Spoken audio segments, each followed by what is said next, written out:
ভোলায় 21শে ফেব্রুয়ারি উপলক্ষে ছাত্রদের নেতাকর্মীদের শ্রদ্ধা নিবেদন।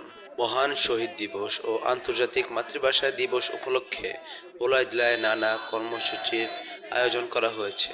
রাত 12:01 শহীদ মিনারে পুষ্পস্তবক অর্পণের মাধ্যমে ভাষা শহীদের প্রতি শ্রদ্ধা নিবেদন করা হয়।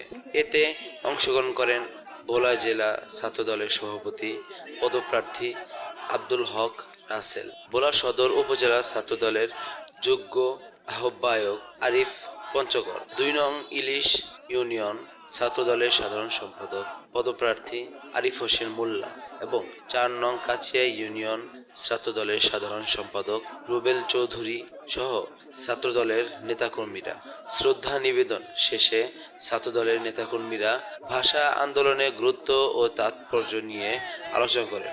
এছাড়া প্রভাত ফেরি, আলোচনা সভা ও সাংস্কৃতিক অনুষ্ঠানের মাধ্যমে দিনটি উদযাপন করা হবে। বিস্তারিত জানতে আমাদের সাথেই থাকুন।